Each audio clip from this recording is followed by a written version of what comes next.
Good morning, शुभ सकाळ. विद्यार्थी मित्रांनो, गेल्या तासिकेमध्ये आपण प्रथम वर्ष वाणिज्य शाखेतील मराठी विषयाच्या अभ्यास पुस्तक उत्कर्ष वाटामधील पहिल्या पाठाला सुरुवात केली. आपल्या या पहिल्या पाठाचं शीर्षक आहे सहकारी चळवळ, शेती आणि सुधारणा. त्याचे लेखक आहेत महाराजा सयाजीराव गायकवाड. मागच्या तासिकेमध्ये आपण या पाठाचा नेमका उद्देश काय आहे, या पाठाची उद्दिष्ट कोणती आहेत, या पाठामधून कोणकोणते विचार मांडलेले आहेत आणि या पाठाचे जे लेखक आहेत महाराजा सयाजीराव गायकवाड, या लेखकांचा थोडक्यात परिचय करून घेतला. विद्यार्थी मित्रांनो, सध्या जिकडे तिकडे सुरू आहे कोरोना आणि फक्त कोरोना. आताच्या या तासिकेला आपण सुरुवात करूया सहकारी चळवळ, शेती आणि सुधारणा. तर विद्यार्थी मित्रांनो, आताच्या या तासिकेला आपण या पाठाच्या अभ्यासाला सुरुवात करणार आहोत आणि या पाठाचे जे लेखक आहेत ते लेखक आहेत महाराजा सयाजीराव गायकवाड. महाराजा सयाजीराव गायकवाड यांच्याविषयी विस्तृत असा परिचय आपण मागच्या तासिकेला करून घेतला. हे एक लोककल्याणकारी व प्रजाहित दक्ष असे राजा आहेत. जे या ठिकाणी हे चित्र तुम्हाला दिसत आहे ते महाराजा सयाजीराव गायकवाड यांचं चित्र आहे. बडोदा संस्थानामध्ये आणि संपूर्ण भारतामध्ये विविध प्रकारच्या सुधारणा घडवून आणण्यासाठी त्यांनी मोठ्या प्रमाणात सामाजिक कार्य केलेलं आहे. आणि अशा प्रकारे बडोदा संस्थानामध्ये त्यांनी सहकारी मंडळांची पहिली परिषद सुद्धा त्या ठिकाणी भरवली होती. आणि त्याचबरोबर सहकारी संस्था, सहकारी चळवळ ही त्यांनी पहिल्यांदा स्थापन केली ती बडोदा या संस्थानामध्येच. आणि अशा प्रकारे या पहिल्या परिषदेचे उद्घाटक म्हणून त्या ठिकाणी त्यांनी भाषणही केलं. तर विद्यार्थी मित्रांनो, सहकारी मंडळांची ही जी पहिली परिषद त्यांनी भरवलेली होती, ही परिषद 20 फेब्रुवारी 1914 रोजी त्या ठिकाणी भरवली गेलेली होती. आणि ही परिषद त्यांनी सर्वप्रथम भरवली ती बडोदा या संस्थानामध्येच. कारण बडोदा या संस्थानाचे ते संस्थानिक होते आणि या संस्थानामध्ये प्रगती व्हावी, त्या संस्थानाचा विकास व्हावा म्हणून त्या ठिकाणी त्यांनी अनेक प्रकारच्या उपाययोजना केल्या. त्याचबरोबर शेती या क्षेत्रामध्ये आधुनिक तंत्रज्ञानाचा शेतकऱ्यांनी जास्तीत जास्त उपयोग करून घ्यावा, जास्तीत जास्त वापर करावा, वेगवेगळ्या प्रगत संकल्पना त्यांनी समजून घ्याव्यात आणि त्या उपायांचा, त्या गोष्टींचा अवलंब त्यांनी त्या भागात करायला हवा. म्हणून बडोदा येथे सहकारी मंडळांची पहिली परिषद त्यांनी भरवली. आणि सहकारी मंडळांच्या या पहिल्या परिषदेमध्ये वेगवेगळ्या सहकारी मंडळांमधील, वेगवेगळ्या सहकारी संस्थांमधील जे सहकारी संस्थांचे प्रतिनिधी होते ते त्यांनी या ठिकाणी बोलवलेले होते. आणि अशा या पहिल्या परिषदेचे 1914 मध्ये जी पहिली परिषद भरवली गेली, या पहिल्या परिषदेचे उद्घाटक म्हणून महाराजा सयाजीराव गायकवाड यांनी या सहकारी मंडळांच्या पहिल्या परिषदेचं उद्घाटन केलं. आणि त्या ठिकाणी त्यांनी जे भाषण केलं तेच भाषण आपल्याला या ठिकाणी पहिला पाठ देण्यात आलेला आहे.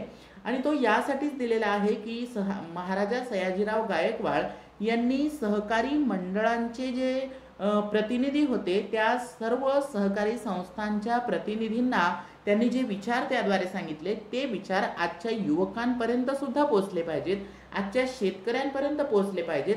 म्हणून हा पाठ या ठिकाणी आपल्याला देण्यात आलेला आहे.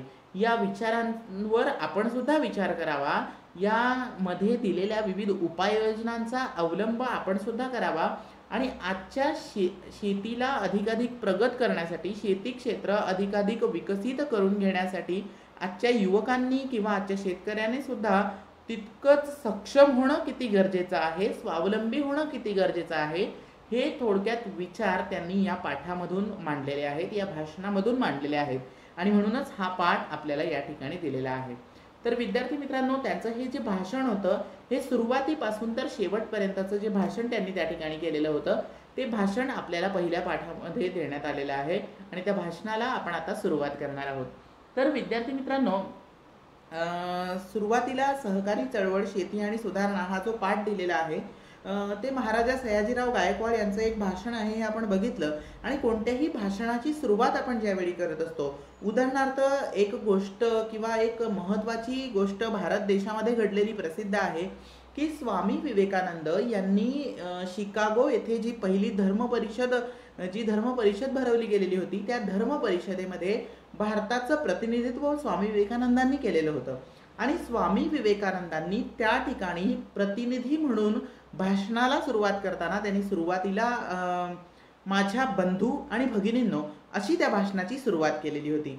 आणि हे त्यांचं म्हणजे त्या भाषणाची सुरुवात ही जगप्रसिद्ध झाली आणि त्या ठिकाणी सुद्धा अनेकांना त्यांची ती सुरुवात आवडली, त्यांनी मांडलेले विचार आवडले आणि त्याद्वारे भारत देशाला सुद्धा वेगळ्या प्रकारचा सन्मान त्या ठिकाणी मिळाला होता. आणि अशाच प्रकारे महाराजा सयाजीराव गायकवाड यांनी सहकारी मंडळांची ही जी पहिली परिषद भरवली, या परिषदेमध्ये त्यांनी उद्घाटक म्हणून जे भाषण त्या ठिकाणी केलं, त्या भाषणाची सुरुवात करताना ते म्हणतात, सभ्य गृहस्थ हो.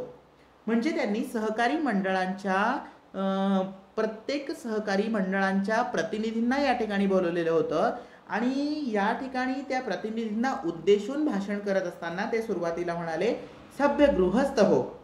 पुढे ते असं म्हणतात, म्हणजे त्यांच्या भाषणाची सुरुवातच त्यांनी अशी केलेली आहे, सभ्य गृहस्थ हो, माझ्या राज्यातील सहकारी मंडळांच्या प्रथम परिषदेला मी प्रारंभ करावा अशी जेव्हा मला विनंती करण्यात आली तेव्हा मी ती मोठ्या आनंदाने स्वीकारली. तसे करण्यात माझे दोन हेतू होते.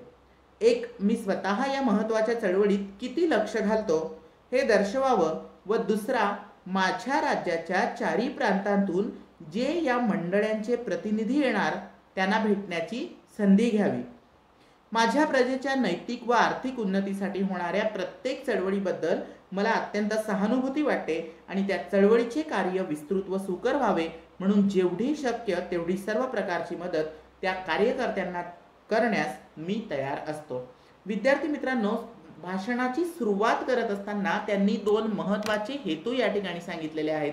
म्हणजे या सहकारी मंडळांच्या पहिल्या परिषदेला उद्घाटक म्हणून ते त्या ठिकाणी का आले आणि त्यांना जी काही विनंती करण्यात आलेली होती ती विनंती त्यांनी लगेच मान्य का केली, या ठिकाणी जाण्यामागचे त्यांचे महत्त्वाचे हेतू किंवा महत्त्वाचा उद्देश काय होता तो त्यांनी या पहिल्या उतार्यामध्ये दिलेला आहे. भाषणाच्या सुरुवातीमध्येच त्यांनी सांगितलेलं आहे की माझ्या राज्यातील सहकारी मंडळांच्या प्रथम परिषदेला मी प्रारंभ करावा अशी जेव्हा मला विनंती करण्यात आली, म्हणजे या सहकारी मंडळांचे जे वेगवेगळे प्रतिनिधी होते त्या प्रतिनिधींनी किंवा जे आयोजक या पहिल्या परिषदेचे होते त्या आयोजकांनी ज्यावेळी महाराजा सयाजीराव गायकवाड यांना या सहकारी मंडळांच्या प्रथम परिषदेला प्रारंभ करण्याची किंवा उद्घाटक म्हणून त्या ठिकाणी येण्याची विनंती केली, त्यावेळी त्यांनी ती मोठ्या आनंदाने मान्य केली.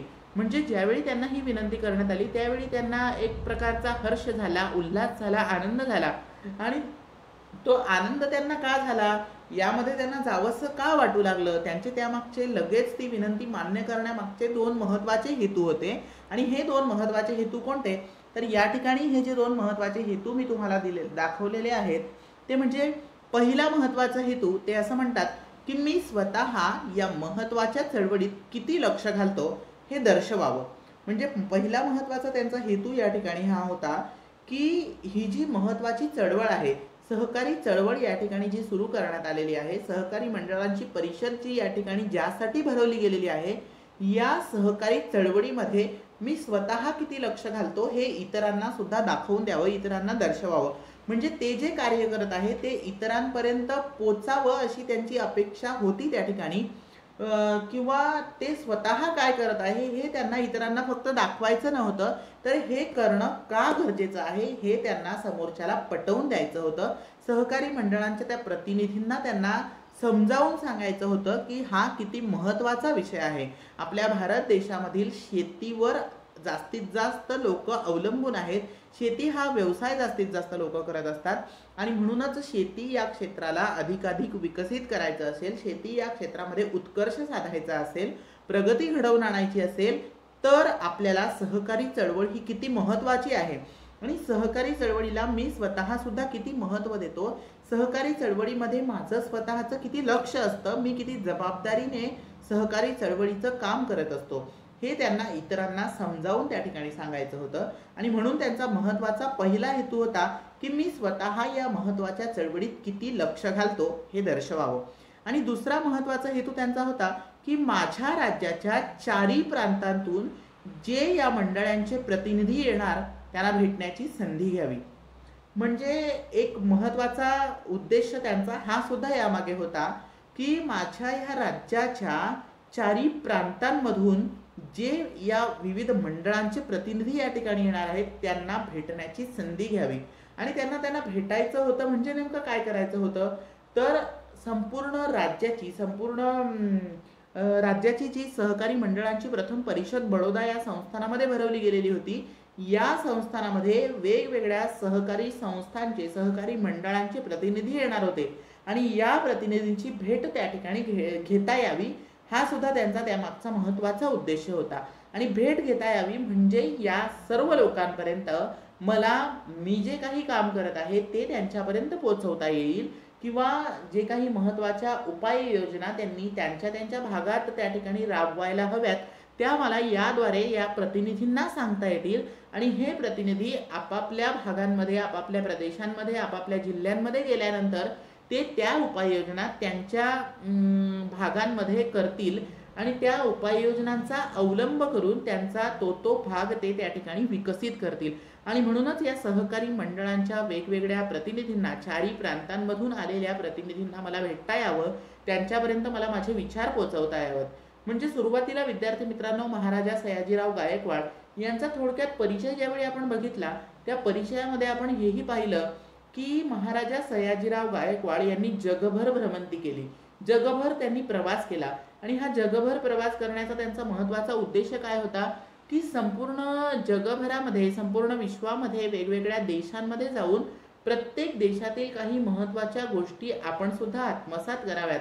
त्या देशामध्ये एखाद्या क्षेत्रात जर अधिक विकास झालेला असेल, एखादं क्षेत्र अधिक विकसित झालं असेल, तर ते विकसित करण्यासाठी किंवा त्या क्षेत्रामध्ये अधिक विकास घडवून आणण्यासाठी त्या देशाने कोणत्या उपाययोजना त्या ठिकाणी राबवलेल्या आहेत, कोणकोणत्या गोष्टींचा अवलंब ते करत असतात आणि त्या गोष्टींचा अवलंब आपण आपल्या भारत देशातही करायला हवा, आपल्या भारतात करता यावा, किंवा बडोदा या संस्थानामध्ये सुद्धा त्यांनी त्या पद्धतीच्या उपाययोजना केलेल्या होत्या.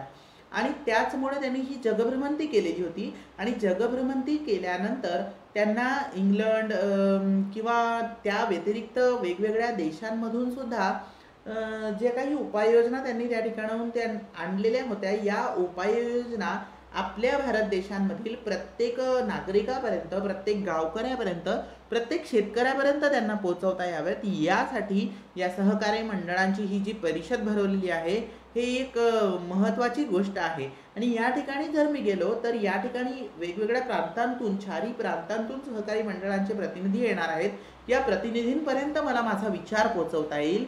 मी जगभ्रमंती जी केली आहे ती खऱ्या अर्थानं मला सार्थकी लावायची असेल तर मला या सहकारी मंडळांच्या प्रतिनिधींना हे विचार सांगता आले पाहिजेत, जेणेकरून हे प्रतिनिधी त्यांच्या भागात गेल्यानंतर त्या ठिकाणी ते विचार पोचवतील, रुजवतील, त्याचा अवलंब करतील आणि त्या भागांचा विकास घडवून आणण्यासाठी, त्यांच्या भागातील शेतीमध्ये अधिकाधिक प्रगती साधण्यासाठी, शेतीमध्ये उत्कर्ष साधण्यासाठी ते सुद्धा प्रयत्न करतील, इतरांपर्यंत ते विचार पोचवतील आणि उपाययोजनांचा अवलंब नक्कीच करतील.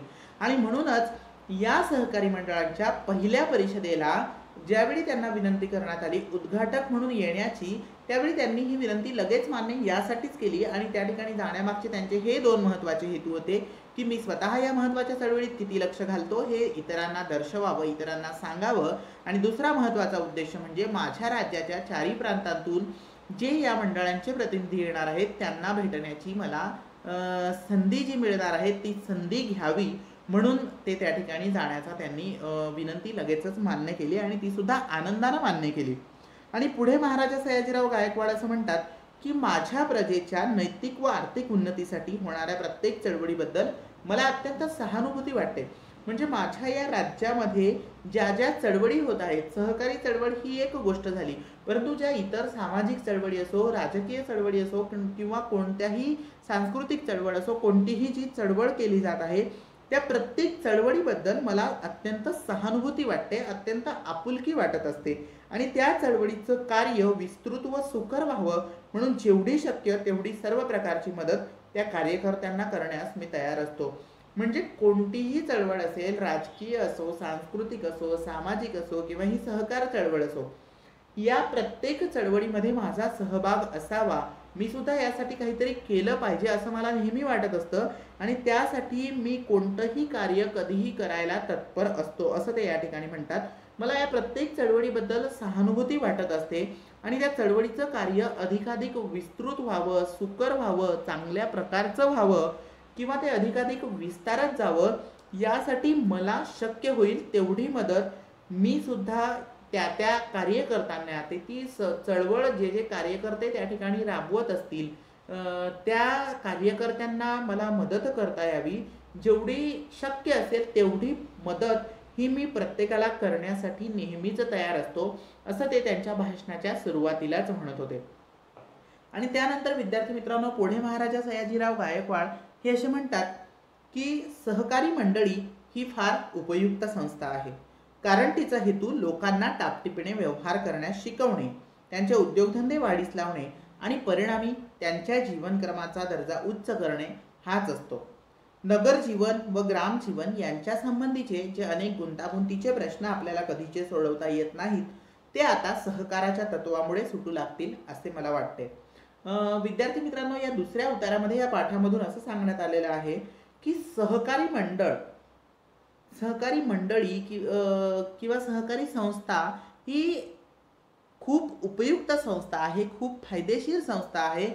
याद्वारे यामध्ये मांडलेले विचार किंवा या सहकारी मंडळ स्थापन करण्यामागचा जो उद्देश आहे, तो उद्देश जर प्रत्येकाने समजून घेतला, प्रत्येक शेतकऱ्याने समजून घेतला, तर त्याला त्या ठिकाणी नक्कीच जाणीव होईल की सहकारी मंडळी ही संस्था फार उपयुक्त आहे, ती आपल्यासाठीच आहे असं प्रत्येक नागरिकाला जाणीव झाल्याशिवाय राहणार नाही.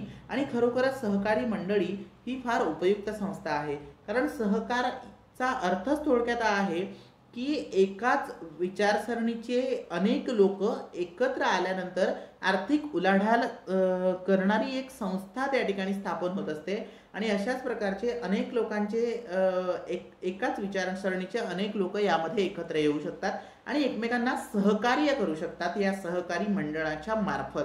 आणि म्हणूनच सहकारी मंडळी ही संस्था फार उपयुक्त असल्याचं ते या ठिकाणी सांगतात.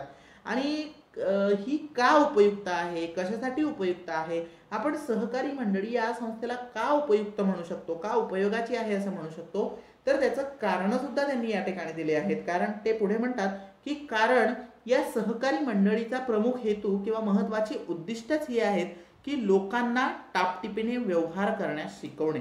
म्हणजे जे आपल्या भारत देशामधील नागरिक आहेत, शेतकरी आहेत, त्या प्रत्येकाला, त्या लोकांना टापटिपीने व्यवहार करण्यास शिकवणे हा सहकारी मंडळाचा पहिला आणि महत्त्वाचा उद्देश किंवा पहिला आणि महत्त्वाचा हेतू या ठिकाणी आहे.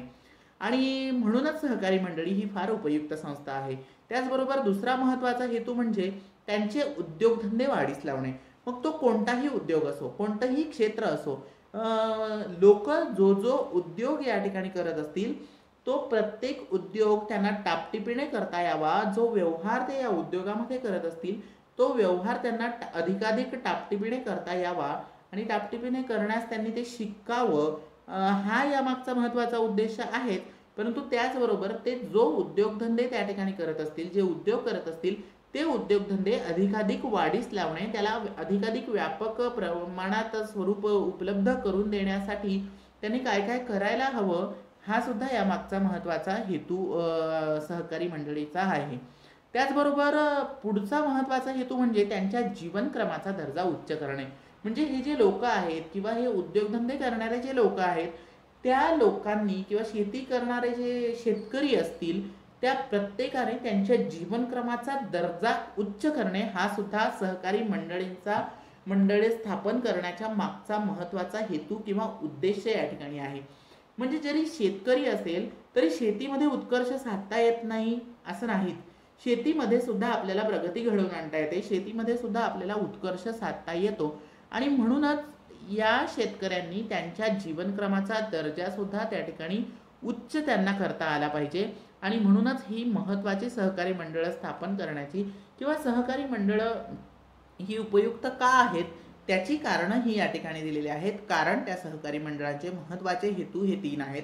लोकांना टापटिपीने व्यवहार करण्यास शिकवणे, त्यांचे उद्योगधंदे वाढीस लावणे आणि त्यांच्या जीवनक्रमाचा दर्जा उच्च करणे, ही काही महत्त्वाची उद्दिष्ट किंवा महत्त्वाचे हेतू या ठिकाणी दिलेले आहेत. त्याचबरोबर पुढे जाऊन महाराजा सयाजीराव गायकवाड हे असं म्हणतात की नगरजीवन व ग्रामजीवन यांच्या संबंधीचे जे अनेक गुंतागुंतीचे प्रश्न आपल्याला सोडवता येत नाहीत. म्हणजे विद्यार्थी मित्रांनो, सयाजीराव गायकवाड या ठिकाणी आपल्याला सांगतात की शहरी जीवन जे आहे नगरामध्ये राहणाऱ्या लोकांचं जे जीवन आहे, नगर जीवन आणि ग्राम जीवन म्हणजे खेड्यामध्ये किंवा गावांमध्ये राहणाऱ्या लोकांचं जे जीवन आहे, या शहरातील लोकांचं जीवन, शहरातील लोकांचं आयुष्य आणि त्याचबरोबर ग्रामीण भागामध्ये खेड्यांमध्ये राहणाऱ्या लोकांचं आयुष्य यांच्या संबंधीचे प्रश्न जे आहेत ते गुंतागुंतीचे प्रश्न आहेत। यामध्ये फार मोठ्या प्रमाणात गुंतागुंत निर्माण झालेली आहे, गुंतागुंत झालेली आहे आणि म्हणूनच शहरी भागातलं जीवन ज्या प्रमाणात किंवा ज्या स्वरूपाचं आहे त्याच स्वरूपाचं जीवन हे ग्रामीण भागातील सुद्धा आहे असं नव्हे, तर यामध्ये एक प्रकारची गुंतागुंत निर्माण झालेली आहे आणि यांच्यामधील गुंतागुंत ही आपल्याला सोडवताच येत नाही। आपण कितीही प्रयत्न केला तरी आपल्याला ही गुंतागुंत मात्र सोडवता येत नाही आणि म्हणूनच यांच्या संबंधीचे हे जे अनेक गुंतागुंतीचे प्रश्न आपल्यासमोर नेहमीच उपस्थित होत असतात ते आपल्याला सोडवता यावेत, ते आपल्याला सोडवता येत नाहीत आणि ते आता सहकाराच्या तत्वामुळे सुटू लागतील असे मला वाटते, असा आशावाद या ठिकाणी सयाजीराव गायकवाड यांनी व्यक्त केलेला आहे। म्हणजे विद्यार्थी मित्रांनो, या ठिकाणी सयाजीराव गायकवाड हे आपल्याला असं सांगतात की नगर जीवन आणि ग्रामीण जीवन यामध्ये जे प्रश्न निर्माण झालेले आहेत ते अनेक गुंतागुंतीचे प्रश्न आहेत। आपण त्याला सोडवण्याचा खूप वेळेस प्रयत्न करत असतो, परंतु हे प्रश्न सोडवले जात नाहीत, परंतु सहकाराच्या तत्वामधून हे प्रश्न नक्कीच सुटू शकतील असा एक प्रकारचा आशावाद आपल्या भाषणामधून महाराजा सयाजीराव गायकवाड यांनी व्यक्त केलेला आहे। आणि पुढे जाऊन ते असे म्हणतात की ग्राम जीवनाच्या दृष्टीने सहकार तत्वांना विशेष महत्त्व आहे। ग्राम जीवनाच्या एकूण एक अंगोपांगात सहकाराचं तत्व भिनलं पाहिजे आणि ज्या गावी सहकारी संस्था असेल ते गाव आर्थिकदृष्ट्या एक स्वयंपूर्ण घटक बनलं पाहिजे। आधुनिक संस्कृतीला अशाच घटकांची जरूर आहे, कारण स्वयंपूर्ण घटकांचे समुदाय बनवण्याकडे सध्याच्या संस्कृतीची प्रवृत्ती आहे। क्रय विक्रय व व्यय उत्पादन या बाबतीत जर गावकरी एक होऊन व्यवहार करतील तर त्या प्रमाणात त्यांचे उत्पन्न व सुख ही वाढतच राहत जातील। संसारात येणाऱ्या नित्याच्या अपरिहार्य अडचणींशी टक्कर खेळण्याचं धैर्य व साधन त्यांना मिळेल। पुढची तजवीज करून ठेवण्याचा विचार त्यांना सुचत जाईल व तदनुसार त्यांच्या हातून तजवीज होतही जाईल। एकंदरीत ज्या सुधारणा घडवून आणण्याकरता मी झटत आहे त्या सुधारणा साध्य करण्यासाठी खेड्यातल्या लोकांनी आपले कर्तव्य पार पाडले असे होईल। तर विद्यार्थी मित्रांनो, या भाषणामधून त्यांनी पुढे हेच विचार मांडलेले आहेत की ग्रामीण आणि शहरी जीवन यामध्ये जे गुंतागुंतीचे प्रश्न निर्माण झालेले आहेत ते सहकारी तत्वांमुळे निश्चितच सुटतील आणि ग्रामजीवनाच्या दृष्टीने या सहकार तत्वांना विशेष असं महत्त्व आहे। जर आपण ग्रामीण भागाचा विचार केला, ग्रामीण भागातील लोकांच्या आयुष्याचा, जीवनाचा विचार केला किंवा मानवी जीवनाचा थोडक्यात ग्रामीण भागातील किंवा खेडेगावातील विचार जर आपण केला तर त्या दृष्टीने विचार केल्यानंतर सहकार तत्वांना एक वेगळ्या प्रकारचं महत्त्व असल्याचं आपल्याला दिसून येतं, विशेष महत्त्व त्या ठिकाणी आहे आणि ग्राम जीवनाच्या एकूण एक अंगोपांगात सहकाराचं तत्व भिनलं पाहिजे असा आशावाद सुद्धा त्यांनी यामध्ये व्यक्त केलेला आहे। आणि ज्या गावी सहकारी संस्था असेल ते गाव आर्थिकदृष्ट्या एक स्वयंपूर्ण घटक बनलं पाहिजे। म्हणजे विद्यार्थी मित्रांनो, गावामध्ये जर आपण आताही बघितलं तर गावामध्ये लोक एकमेकांची मदत ही वारंवार करत असतात। काहीही अडचण आली तरी शेजार पाजारच्यांची मदत ही त्यांना कायमस्वरूपी होत असते। म्हणजे एका बाजूला जर शहरी भागाचा आपण विचार केला तर शहरी भागामध्ये बहुतेक प्रमाणात म्हणजे अनेक ठिकाणी असं आढळून येतं की आपल्या शेजारच्या अपार्टमेंटमध्ये किंवा शेजारच्या फ्लॅटमध्ये कोण राहतं हे सुद्धा आपल्याला माहिती नसतं। ते कुठून आले, ते काय करतात याविषयी आपल्याला कोणतीही कल्पना नसते। काही अपार्टमेंटमध्ये शहरी भागातही आता त्या सोसायट्या झालेल्या आहेत, तर काही प्रमाणात वेगवेगळ्या सणांसाठी, वेगवेगळ्या उत्सव साजरे करण्यासाठी सोसायट्यांमधील लोक एकत्र येत असतात, परंतु तरीसुद्धा गावाच्या तुलनेत शहरी भागात हे प्रमाण मात्र कमी आहे। आणि म्हणूनच ग्रामजीवनाचा जर आपण विचार केला तर ग्रामजीवनामध्ये सहकारी तत्वांना विशेष महत्त्व आहे आणि या ग्रामजीवनाच्या प्रत्येक अंगोपांगात हे सहकारी तत्व भिनलं पाहिजे। ज्या गावी ही सहकारी संस्था असेल, आपल्या प्रतिनिधींना उद्देशून ते या ठिकाणी सांगत आहेत की ज्या ज्या गावामध्ये ही सहकारी संस्था असेल, तुम्ही कोणत्याही भागातून आला असू देत, तुम्ही एखाद्या जिल्ह्यातून आला आहेत परंतु त्या जिल्ह्यातील एखाद्या तालुक्यामध्ये ही सहकारी संस्था असेल, तर ज्या ठिकाणी ही सहकारी संस्था असेल ते गाव, त्या गावामधील आर्थिकदृष्ट्या हे गाव एक स्वयंपूर्ण घटक बनलं पाहिजे असं या ठिकाणी आशावाद किंवा अपेक्षा त्या ठिकाणी ते त्यांच्या भाषणाद्वारे व्यक्त करत आहेत। सहकार संस्था असलेले गाव आर्थिकदृष्ट्या एक स्वयंपूर्ण घटक बनले पाहिजे, असं ते या ठिकाणी आपल्या भाषणाद्वारे म्हणतात. हे सहकार संस्था असलेलं गाव आर्थिकदृष्ट्या स्वयंपूर्ण घटक बनलं पाहिजे का, तर आधुनिक संस्कृतीला अशाच घटकांची जरूर आहे. म्हणजे हे जे मॉडर्न कल्चर आहे, या मॉडर्न कल्चरमध्ये अशा स्वयंपूर्ण घटक असलेल्या गावांची, स्वयंपूर्ण घटकांचीच जरूर आहे. कारण स्वयंपूर्ण घटकांचे समुदाय बनवण्याकडेच सध्याच्या संस्कृतीची प्रवृत्ती आहे. म्हणजे सध्याची ही जी आधुनिक संस्कृती आहे, ज्याला आपण मॉडर्न कल्चर असं म्हणतो, या मॉडर्न कल्चरची प्रवृत्तीच ही आहे की प्रत्येक घटक हा स्वयंपूर्ण झाला पाहिजे.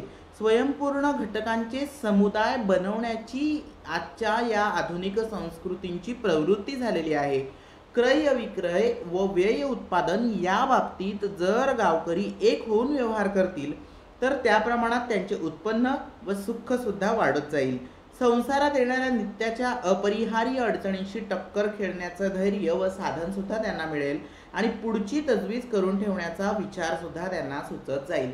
म्हणजे विद्यार्थी मित्रांनो, जर हे गाव स्वयंपूर्ण घटक झालं किंवा क्रय विक्रय आणि व्यय उत्पादन या बाबतीत सुद्धा गावकरी एक होऊन जर त्यांनी व्यवहार केला व्यवहार करायला ते शिकले तर त्या प्रमाणात त्यांचं उत्पन्न तर वाढेलच. म्हणजे अशा पद्धतीनं योग्य असा व्यवहार जर त्यांनी केला, टापटिपीनं व्यवहार केला तर त्यांचं उत्पन्न नक्कीच वाढेल. परंतु त्याचबरोबर प्रत्येक सामान्य माणसाचं, प्रत्येक गावकऱ्याचं सुखसुद्धा वाढत जाईल आणि त्याला आनंदानं हे जीवन जगता येईल. त्याचबरोबर संसार करत असताना संसारामध्ये येणाऱ्या त्याला नित्याच्या ज्या अडचणी आहे, अपरिहार्य अशा अडचणी आहेत, म्हणजे ज्या नेहमीच त्याला अडचणी येत असतात, त्या अपरिहार्य अडचणीशी टक्कर खेळण्याचं धैर्य आणि साधन त्या गावकऱ्यांना मिळणार आहे. म्हणजे सहकारी संस्थांच्या नुसार विचार करून एक स्वयंपूर्ण असं घटक असलेलं गाव जर त्याने त्या ठिकाणी निर्माण केलं तर संसारात येणाऱ्या नित्याच्या अपरिहार्य अडचणींशी टक्कर खेळण्याचं धैर्य हे प्रत्येक माणसामध्ये, प्रत्येक लोकांमध्ये निर्माण होईल आणि त्याला त्या अडचणींना सामोरं जाण्याचं साधन सुद्धा त्या ठिकाणी प्राप्त होणार आहे. आणि त्याचबरोबर पुढची तजवीज करून ठेवण्याचा त्यांना विचारही त्या ठिकाणी सुचत जाईल आणि तदनुसार त्यांच्या हातून तजवीज होत सुद्धा जाईल. म्हणजे एखादी अडचण समोर आली, एखादं संकट आलं तर त्या संकटांना कसं सामोरं जावं, कसं या अडचणींना तोंड दिलं पाहिजे, यानुसार त्यांना त्या ठिकाणी उपाय सुद्धा सुचत जाईल आणि तशी तजवीज ते त्या ठिकाणी स्वतःहूनच करून ठेवत जातील. एकंदरीत ज्या सुधारणा घडवून आणण्याकरता मी झटत आहे त्या सुधारणा साध्य करण्यासाठी खेड्यातल्या लोकांनी आपले कर्तव्य पार पाडले असं होईल, असं सुद्धा या ठिकाणी आशावाद किंवा थोडक्यात अपेक्षा ही महाराजा सयाजीराव गायकवाड या ठिकाणी व्यक्त करतात. म्हणजे ज्या ज्या गोष्टींसाठी मी स्वतः झटत आहे, ज्या गोष्टींचा किंवा ज्या उपाययोजना या ठिकाणी उपाययोजनांचा अवलंब करायला हवा असं मी या सहकारी मंडळांच्या प्रतिनिधींना सांगत आहे. प्रत्येक गावकऱ्यांपर्यंत हा विचार पोहोचवण्याचा प्रयत्न करत आहे आणि तोच विचार जर प्रत्येकाने घेऊन स्वतःचा ग्रामीण भाग, स्वतःचं खेडेगाव, स्वतःचं गाव हे स्वयंपूर्ण घटक बनवलं तर त्या सुधारणा साध्य करण्यासाठी मी जे खेड्यातल्या लोकांसाठी प्रयत्न करत आहे ते मला असं त्या ठिकाणी वाटायला लागेल की खेड्यातल्या या प्रत्येक लोकांनी आपलं कर्तव्य पार पाडल्यासारखं या ठिकाणी मला जाणीव होणार आहे किंवा जाणवणार आहे. त्यानंतर पुढे महाराजा सयाजीराव गायकवाड असं म्हणतात की तूर्त तुमच्या मंडळांचे लक्ष सर्वस्वी शेतकरी वर्गाकडेच लागलेले दिसते आणि मला वाटते आणखी काही काळपर्यंत ते तिकडेच लागलेले बरे, कारण शेती हा आपल्या राज्यातील मुख्य धंदा आहे. म्हणजे सहकारी मंडळांचे जे प्रतिनिधी या ठिकाणी आलेले आहेत त्या प्रतिनिधींना उद्देशून ते असं म्हणतात की आत्ताच्या काळामध्ये तूर्त आत्ताच्या क्षणाला तुमच्या या सहकारी मंडळांचं लक्ष किंवा सहकारी मंडळांच्या प्रतिनिधींचं लक्ष हे सर्वस्वी पूर्णपणे शेतकऱ्यांकडेच लागलेलं आहे, शेतकरी वर्गाकडेच लागलेलं आहे आणि मला वाटतं आणखी काही काळपर्यंत सुद्धा ते तिकडेच लागलेलं बरं सुद्धा आहे. आणि हे बरं कशासाठी आहे तर कारण शेती हा आपल्या राज्यातील मुख्यच धंदा आहे. विद्यार्थी मित्रांनो, आपला देश हाच एक कृषी प्रधान असा देश आहे, शेती प्रधान देश आपला आहे आणि त्याचमुळे सहकारी मंडळांचं हे जे लक्ष शेतीकडेच लागलेलं आहे ते आणखी काही काळपर्यंत शेतीकडेच लागलेलं बरं असल्याचं आपल्या भाषणातून महाराजा सयाजीराव गायकवाड म्हणतात. कारण का तर शेती हा आपल्या राज्यातील, आपल्या देशातील मुख्यच धंदा आहे. 75% अधिक लोक आज शेतीवर निर्वाह करत आहेत. या ठिकाणी सुद्धा मी तुम्हाला दिलेलं आहे की भारत देशामधील 70 ते 75% जनता ही अजूनही शेतीवरच आपला उदरनिर्वाह करत असतात. अनेक कुटुंबांचा उदरनिर्वाह हा शेती या व्यवसायावरच आधारित असतो. शेती या क्षेत्राशी निगडीत 75% जनता ही अजूनही शेतीवर अवलंबून आहे. आणि हे जे विचार या ठिकाणी महाराजा सयाजीराव गायकवाड यांनी मांडलेले आहेत, ते विचार त्यांनी 1914 मध्ये मांडलेले आहेत. परंतु आजच्या काळात सुद्धा ही परिस्थिती पूर्णपणे बदललेली नाही. तर आजच्या काळात सुद्धा भारत देशामध्ये 70 ते 75% जनता ही शेती या क्षेत्रावर अवलंबून आहे, शेतीवरच अवलंबून असल्याचं आपल्याला दिसून येत आहे. त्याचबरोबर पुढे महाराजा सयाजीराव गायकवाड म्हणतात की असं असूनही शेतीची स्थिती मोठीशी समाधानकारक नाही.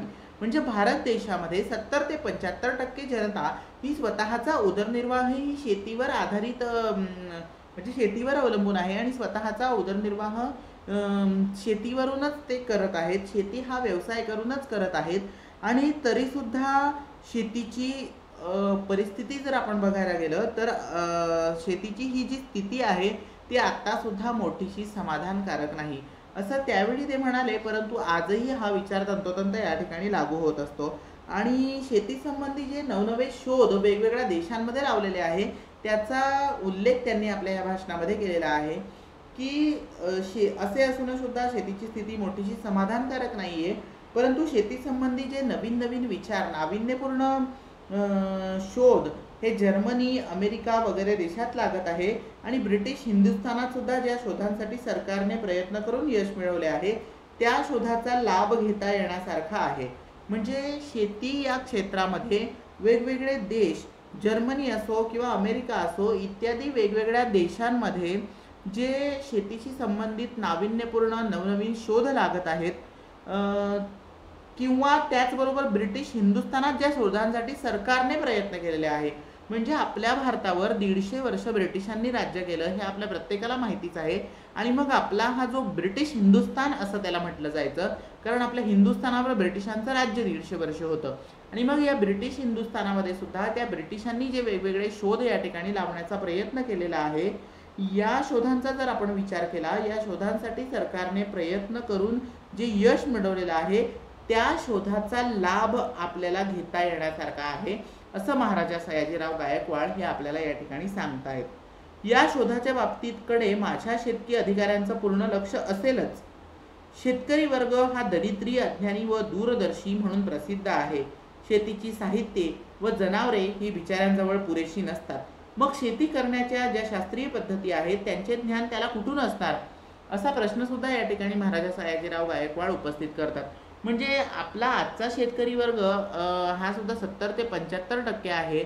आणि 70 ते 75% जनता ही आपला स्वतःचा किंवा कुटुंबाचा उदरनिर्वाह हा शेती या क्षेत्रावर आधारितच करत असतात. आणि म्हणूनच पुढे जाऊन ते असं म्हणतात की शेतकरी वर्गाला या सर्व गोष्टी माहिती असतीलच.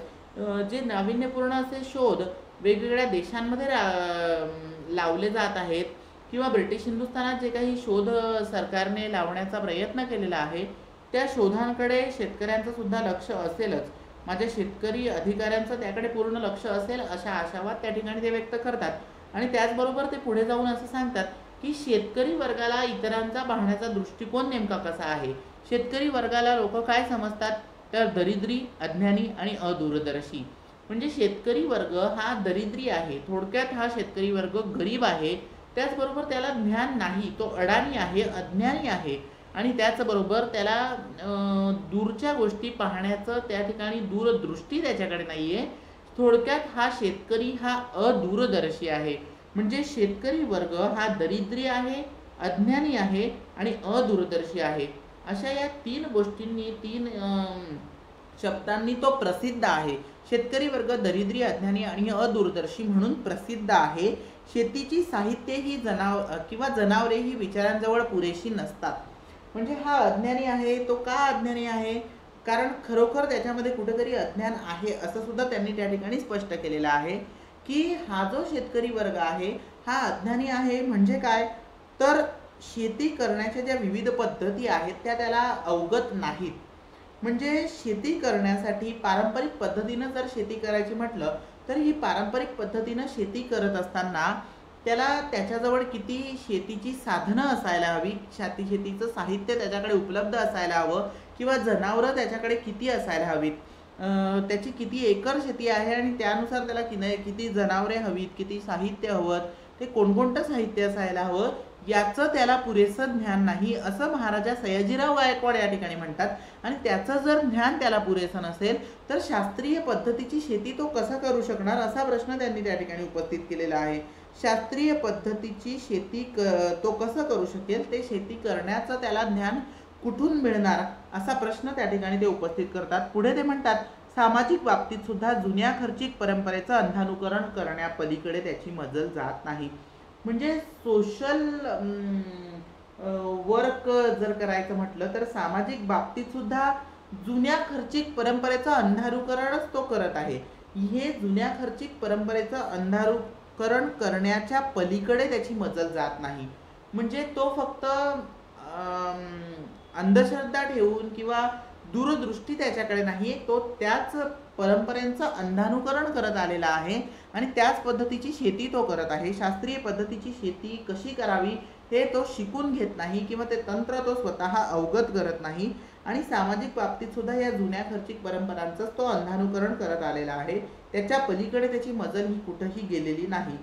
आणि त्याचबरोबर एक महत्त्वाची गोष्ट म्हणजे जी अडचण या शेती क्षेत्रात होत आहे ती म्हणजे आपल्या भारतासारख्या देशामध्ये पुन्हा पुन्हा जे कौटुंबिक वाद कलह होत आहेत, वादविवाद होत आहेत, त्यामुळे एक महत्त्वाची गोष्ट ही घडत आहे की शेतीची अनेक लहान लहान तुकडे या ठिकाणी केले जात आहेत. शेते लहान लहान व तुकड्यांची व निरनिराळ्या ठिकाणी विभागलेली अशी आपल्याला आढळून येत आहेत. आणि ही शेती अधिकाधिक तुकड्यांमध्ये जर विभागली गेली तर किंवा निरनिराळ्या ठिकाणी विभागली गेली तर त्यामुळे साहजिकच त्यांचं उत्पन्न कमी होतं आणि ते अनिश्चित असतं. आणि या सर्वांचा अत्यंत दुःखदायक परिणाम तो कमालीचा कर्जबाजारी होण्यात होत असतो.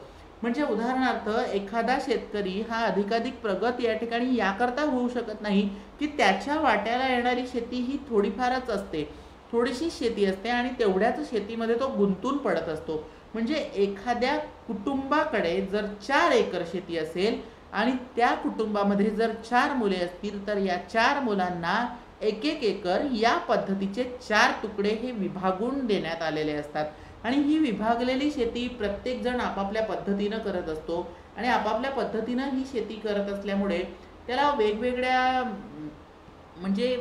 आधुनिक तंत्रज्ञानाचा तो त्या ठिकाणी वापर करत नाही. वेगवेगळ्या आधुनिक तंत्रज्ञानासाठी लागणारं साहित्य विकत घेण्याकडे त्याचा कल नसतो, कारण तो त्याला अधिक खर्चिक होत असतो, अधिक खर्चाचं त्याला ते होत असतं आणि त्यामुळे तो जुन्या परंपरेनेच शेती करत असतो.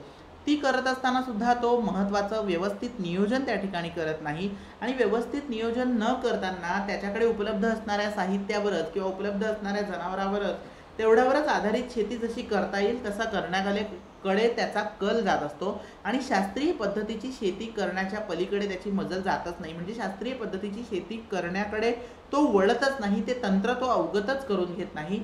आणि भारतासारख्या देशात शेती हे क्षेत्र अधिकाधिक विकसित न होण्याचं मुख्य कारण भारतामध्ये हेच आहे की शेतीचे विविध तुकडे जास्तीत जास्त केले जातात आणि शेती ही अधिकाधिक मोठ्या प्रमाणात विभागली जात असते.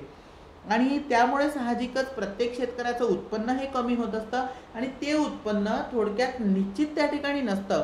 हे उत्पन्न अनिश्चित स्वरूपाचं असतं. कोणत्या वर्षी किती उत्पन्न तर कोणत्या वर्षी किती उत्पन्न, कोणत्या पिकातून किती उत्पन्न तर कोणत्या पिकातून कमी उत्पन्न, जास्त उत्पन्न, अशा पद्धतीचं हे होत असतं. म्हणजे हे उत्पन्न कमी कमी होत जातं आणि त्याचबरोबर ते अनिश्चित सुद्धा असतं. असं म्हणजे हे जे विचार होते, दूरदृष्टी होती, ती महाराजा सयाजीराव गायकवाडांकडे होती. त्यांनी ही जी वेगवेगळी निरीक्षणं नोंदवलेली आहेत ती अतिशय विचारपूर्वक या ठिकाणी नोंदवलेली आहेत आणि ह्या निरीक्षणानंतरच त्यांनी आपल्या भाषणामध्ये हे विचार मांडलेले आहेत. हे विचार त्यांनी त्या सहकारी मंडळांच्या प्रतिनिधींपर्यंत पोहोचवण्याचा विचार केलेला आहे, जेणेकरून त्या त्या भागात त्या सहकारी मंडळांच्या प्रतिनिधींनी हे विचार आपल्या गावकऱ्यांपर्यंत, शेतकऱ्यांपर्यंत पोहोचावेत आणि त्या त्या ठिकाणी विकास घडवून आणायला हवा. आणि या सर्वांचा अत्यंत दुःखदायक परिणाम तो कमालीचा कर्जबाजारी होण्यात होतो. प्रत्येक शेतकरी हा कर्जबाजारी होत असतो. विविध तुकडे शेतीचे पडले तर त्यामुळे तो विविध उपाययोजना त्या ठिकाणी करू शकत नाही, ते त्याला अधिक खर्चाचं होतं आणि त्याचमुळे शेतकऱ्याचं उत्पन्न हे कमी होतं आणि हा शेतकरी कर्जबाजारी होत असतो. आणि शेतकरी हा कर्जबाजारी झाल्यानंतर काही शेतकरी हे आत्महत्या करत असतात. म्हणजे खरं तर हे आत्महत्या करण्याचं कारण हे काही प्रमाणात कौटुंबिक वाद विवाद कलह हे सुद्धा त्याच्या मागे काहीतरी कारण असतं. या सगळ्या कारणांमुळे त्याला उत्पन्न हे कमी होत असतं आणि त्यामुळे तो कर्जबाजारी होत असतो, त्याच्यावर कर्जाचं ओझं होत असतं आणि त्यामुळे आत्महत्या करण्यापलीकडे त्याला दुसरं काही त्या ठिकाणी उपाय आढळूनच येत नाही. त्यामुळे काही शेतकरी हे आत्महत्या करतात आणि आत्महत्या केल्यानंतर अनेक जण हे फक्त शासनाला सरकारलाच दोषी ठरवत असतात. जरी काही लोकांना काही प्रमाणात सरकार हे दोषी वाटत असेल तरी सुद्धा काही प्रमाणात शेतकरी सुद्धा त्याला तेवढाच म्हणजे दोषी आहे असं या ठिकाणी महाराजा सयाजीराव गायकवाड म्हणत आहेत. कारण शेतकरी हा प्रत्येक वेळी सरकारवरच का अवलंबून राहतो असा प्रश्न ते या ठिकाणी उपस्थित करतात. ते म्हणतात की प्रत्येक शेतकऱ्याने स्वावलंबी झालं पाहिजे. सरकारने काही योजना सरकार आणत असेल, सरकार विविध कायदे लागू करत असेल, शेतीसाठी शेतकऱ्यांसाठी काही उपाययोजना आणत सुद्धा असेल, काही विकास घडवून आणण्याचा प्रयत्न करत असेल, परंतु तरीसुद्धा शेतकऱ्याने त्या गोष्टींकडे जास्त लक्ष न देताना स्वतः स्वावलंबी झालं पाहिजे. स्वतःसाठी काहीतरी उपाययोजना करायला हव्यात असा थोडक्यात शेतकऱ्याला स्वावलंबी करण्याकडे त्यांचा कल होता आणि म्हणून ते हे विचार शेतकऱ्यांपर्यंत पोहोचवण्याचा प्रयत्न करत होते की तुम्ही शासनावर अवलंबून राहू नका, परावलंबी राहू नका, स्वतःच्या शेती या क्षेत्राचा विकास घडवून आणा. शेती हा व्यवसाय अधिकाधिक विकसित करण्यासाठी स्वतः शेतकऱ्याने प्रयत्न केले पाहिजेत असं ते म्हणतात. पुढे ते म्हणतात आपापसातील वैर व क्षुल्लक कुरबुरी यांच्यामुळे आणि जगाची वाढती प्रगती व संस्कृती यांच्या संपूर्ण अज्ञानामुळे शेतकरी लोकांचं जीवन हे जास्तीच खडतर होत आहे असं ते या ठिकाणी म्हणतात. आणि खरोखरच विद्यार्थी मित्रांनो, आपापसात वैर वाढत आहे, क्षुल्लक कारणांवरून, छोट्या छोट्या कारणांवरून या कुरबुरी होत आहेत, भांडणी होत आहेत, कलह होत आहेत आणि त्यामुळे जगाची वाढती प्रगती आणि संस्कृती यांच्या संपूर्ण अज्ञानामुळे जगामध्ये वेगवेगळ्या देशांमध्ये जी प्रगती होत आहे, जे देश अधिकाधिक विकसित होत आहेत त्याकडे शेतकऱ्याचं लक्षच नसतं आणि या वाढत्या प्रगतीकडे आणि संस्कृतीकडे त्यांचं लक्ष नसल्यामुळे थोडक्यात ते अज्ञानी असतात आणि या अज्ञानामुळे शेतकरी लोकांचं जीवन हे जास्तीच खडतर होत आहेत. त्याला हे जीवन जगणं हे अधिकाधिक कठीण वाटत आहे आणि त्यामुळेच याला शेतकरी स्वतःसुद्धा तितकाच काय म्हणू आपण त्याला की स्वतःसुद्धा तो तितक्याच प्रमाणात यासाठी दोषी आहे असं महाराजा सयाजीराव गायकवाड आपल्याला सांगतात. आणि सगळ्यात महत्त्वाचं म्हणजे ते आपल्याला या ठिकाणी सांगत असतात, या भाषणाद्वारे ते सांगतात की या सर्व दुःखांचं जे मूळ आहे ते फक्त आणि फक्त आर्थिक अडचणीत आहे आणि ही आर्थिक अडचणीत जर आपल्याला सोडवायची असेल तर त्यासाठी एकच पर्याय आपल्यासमोर आहे, तो म्हणजे सहकारी मंडळ किंवा सहकारी संस्था, सहकारी चळवळ. या सहकारी चळवळीला प्रत्येक शेतकऱ्याने समजून घेतलं पाहिजे. सहकारी चळवळींमध्ये त्यांनी कार्य केलं पाहिजे आणि त्यानुसार उपाययोजना आपापल्या भागात त्यांनी राबवल्या पाहिजे, त्या उपाययोजनांचा अवलंब केला पाहिजे, अंमलबजावणी केली पाहिजे आणि हे जे विचार आहेत हे प्रत्येक शेतकऱ्यांपर्यंत पोहोचवलेले पाहिजेत असा आशावाद आपल्या भाषणाद्वारे ते व्यक्त करतात. विद्यार्थी मित्रांनो, याशिवाय पुढेही त्यांनी काही विचार आपल्या या पाठाद्वारे या भाषणाद्वारे मांडलेले आहेत. या पाठामध्ये मांडलेले काही विचार हे आपण पुढच्या तासिकेला बघूयात आणि या तासिकेला विद्यार्थी मित्रांनो शेवट करत असताना आपण तासिकेच्या शेवटाला एक सुविचार या ठिकाणी बघणार आहोत. विद्यार्थी मित्रांनो, या पाठामध्ये आपण बघितलं की शेतकऱ्यांना शेती या क्षेत्रामध्ये विविध सुधारणा करून घेण्यासाठी अनेक कष्ट करावे लागतात, मेहनत करावी लागते, अनेक अडचणींना सामोरं जावं लागतं आणि या अडचणींना सामोरं जात असताना, अडचणींना तोंड देत असताना अनेक प्रश्न त्यांच्यासमोर उपस्थित होतात. अनेक प्रकारचा तणाव त्यांना सहन करावा लागतो, त्यांच्या डोक्यावर एक प्रकारचा ताण येतो, या अडचणी येतात, त्यांच्यावर अचानक म्हणजे ते कर्जबाजारी होत असतात, कर्जाचं ओझं त्यांच्यावर येत असतं आणि त्यावेळी ते आत्महत्या करणं हाच त्याच्यावरचा एक पर्याय समजत असतात, परंतु हाच त्यावरचा एक पर्याय नसतो. तर त्यासाठी अनेक उपाययोजना आपण सहकारी मंडळांच्या, सहकारी संस्थांच्या, सहकारी चळवळीच्या माध्यमातून करू शकतो आणि त्या उपाययोजना प्रत्येक शेतकऱ्याने या केल्याच पाहिजेत, असा विचार सयाजीराव गायकवाड या ठिकाणी मांडतात. असा विचार ते त्या ठिकाणी प्रत्येक सहकारी मंडळांच्या प्रतिनिधींपर्यंत आणि प्रत्येक शेतकऱ्यापर्यंत पोहोचवण्याचा प्रयत्न ते आपल्या भाषणाद्वारे करत असतात किंवा वेगवेगळ्या ठिकाणी जे सामाजिक कार्य ते करतात त्याद्वारे त्यांनी हा विचार मांडलेला आहे. आणि अशाच पद्धतीचं विद्यार्थी मित्रांनो, शेतकऱ्यावर हा ताण येऊ नये म्हणून त्यांनी ह्या उपाययोजना मांडलेल्या आहेत, सांगितलेल्या आहेत. तर अशाच पद्धतीने विद्यार्थी मित्रांनो, आजचा सुविचार आहे की जर तुम्ही ताण हाताळू शकला नाही तर यशही हाताळू शकणार नाही. म्हणजे विद्यार्थी मित्रांनो, ज्याप्रमाणे शेतकरी ताण हाताळू शकत नसतो त्यावेळी तो आत्महत्या करणं हाच त्याच्यासमोर एक पर्याय त्याला दिसत असतो. काही अडचणी या प्रत्येक शेतकऱ्याला येतच असतात. नैसर्गिक आपत्तीमुळे सुद्धा शेतकऱ्याला अनेक संकटांना सामोरं जावं लागत आहे, हे आपण सुद्धा बघतच असतो. आपण सुद्धा शेतकरीच आहोत. परंतु काही वेळा जरी ताण आला तरी अशा वेळी सुद्धा शेतकऱ्याने कुटुंबाचा सुद्धा तितकाच विचार करायला हवा आणि कुटुंबाचा विचार करून आत्महत्या हा त्यावरचा पर्याय नाही, हे थोडक्यात शेतकऱ्याने समजायला हवं. जरी कितीही ताण आला तरी आपण त्या ठिकाणी प्रत्येक गोष्टीला उपाय हा असतोच आणि म्हणून उपाययोजना कोणत्या आहेत याकडे शेतकऱ्याने लक्ष देणं हे गरजेचं आहे, असं सयाजीराव गायकवाड म्हणतात. त्याचप्रमाणे विद्यार्थी मित्रांनो, या सुविचाराद्वारे मी तुम्हाला एवढंच सांगू इच्छितो की जर आपण सुद्धा, आपल्याला सुद्धा अनेक संकटांना सामोरं जावं लागत असतं, आपल्या आयुष्यात सुद्धा अनेक अडचणी येत असतात, अनेक ताणतणाव येत असतात, परंतु हा ताण जर तुम्ही सहन करू शकला नाहीत, हा ताण तुम्ही हाताळू शकला नाही तर तुम्ही यश सुद्धा हाताळू शकणार नाही. ज्यावेळी तुम्हाला आपण केलेल्या प्रयत्नांचं चीज होईल, फळ प्राप्त होणार आहे, त्यावेळी ते सुद्धा तुम्ही व्यवस्थित पद्धतीनं हाताळू शकणार नाहीत. या ठिकाणी एक चित्र या ठिकाणी तुम्हाला दिलेलं आहे विद्यार्थी मित्रांनो. एका बाजूला मोठा ताण या ठिकाणी निर्माण झालेला आहे आणि हा ताण जर आपण हाताळू शकला नाही तर आपण यश सुद्धा हाताळू शकणार नाही, असं थोडक्यात या सुविचाराद्वारे सांगितलेलं आहे. विद्यार्थी मित्रांनो, हा सुविचार माझ्या स्वतःच्या हस्ताक्षरात आहे. सुलेखन श्याम या पेजवर मी दररोज एक सुविचार माझ्या स्वतःच्या स्वहस्ताक्षरात टाकत असतो. या सुलेखन श्याम या फेसबुक पेजला नक्की लाईक करा.